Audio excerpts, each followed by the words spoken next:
Hello, my name's Mark Bracknall. I'm the Managing Director of Theo James Recruitment. Firstly, thank you very much for clicking on the link.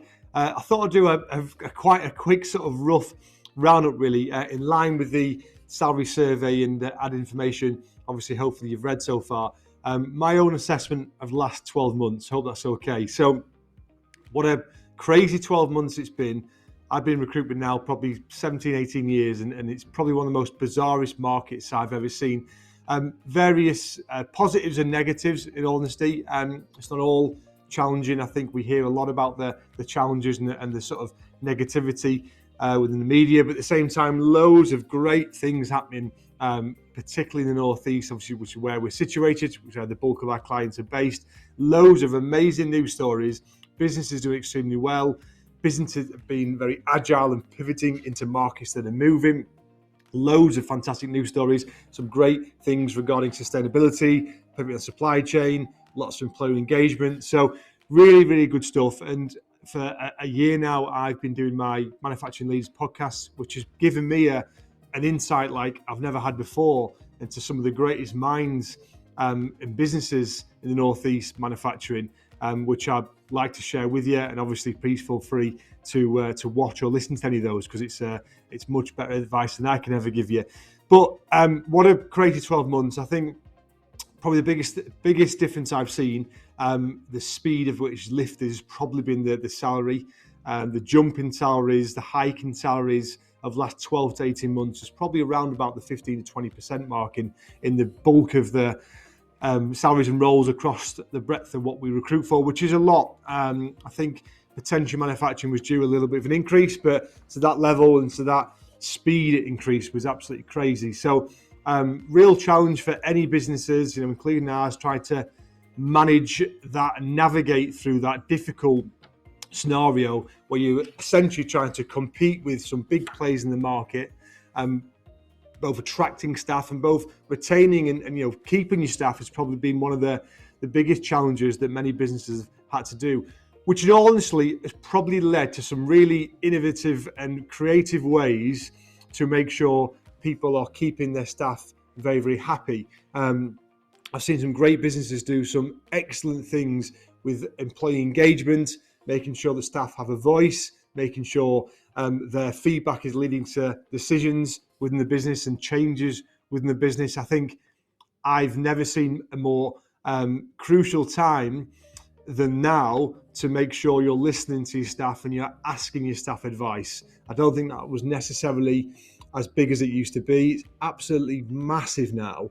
And I would say one of the key reasons for people looking to leave is also them not having a voice and not being able to impact anything within their business. Obviously, as the salary survey reflects, salary is obviously always going to be very important. But aside from that, that's typically why people might join a business. To keep someone in there, they need to be happy, they need to be engaged, they need to make sure they're making a difference. So we've seen a real impact into businesses that have looked at that and really given their staff a voice to do so. So if there's any advice I can give you from clients and companies I've learned from over the last year, it's really making sure that there is a system in place to listen to your staff, to give them a voice, either via an anonymous survey, anonymous meeting, or actually just getting them in a group or one-to-one session, really speaking to them to say, what's right with our company, what's wrong with our company. If that isn't in your business place right now, I would urge you to try and do so, because you could be potentially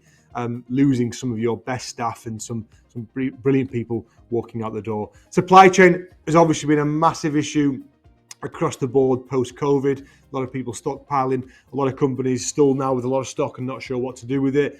A lot of issues with the pricing and various issues with supply chain, which are still rolling on.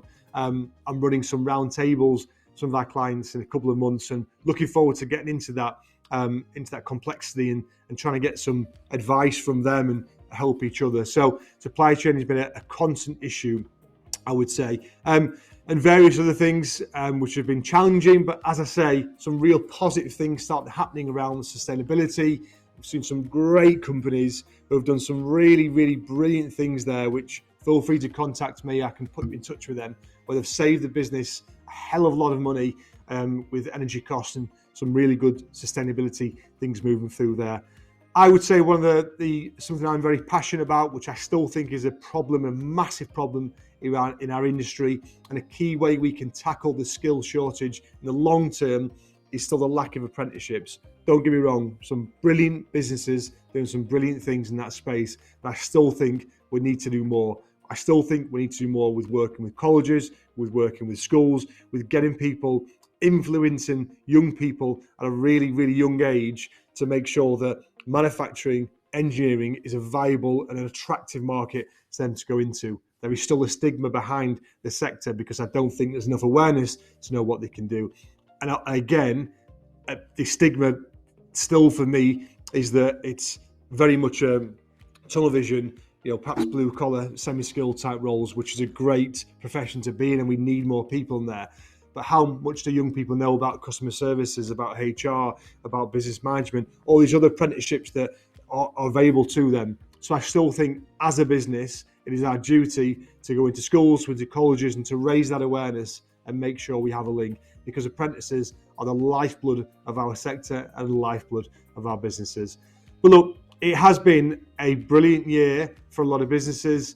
It's been a great eye-opener that businesses have been able to pivot and be agile and to get into new markets and look into various things that are moving. I think the biggest positive to come out of a very difficult time over COVID was actually that businesses can survive with less people, they can survive with less markets, and they can move towards the markets that are moving. So we need to learn from the challenges we've had over the last few years and make sure we're moving. I'm really passionate about working closely with businesses. My own, to be very transparent, my own goal this year is to work with almost less businesses, but more of a partnering focus to help them attract staff, obviously, but also help them retain their staff, make sure their staff are happy, and anything we can do to do that and work closely with the businesses, I'm really, really passionate about. So please feel free to reach out to me or the team. I hope this information has been helpful. I would love to help you. We would love to help you in a closer capacity.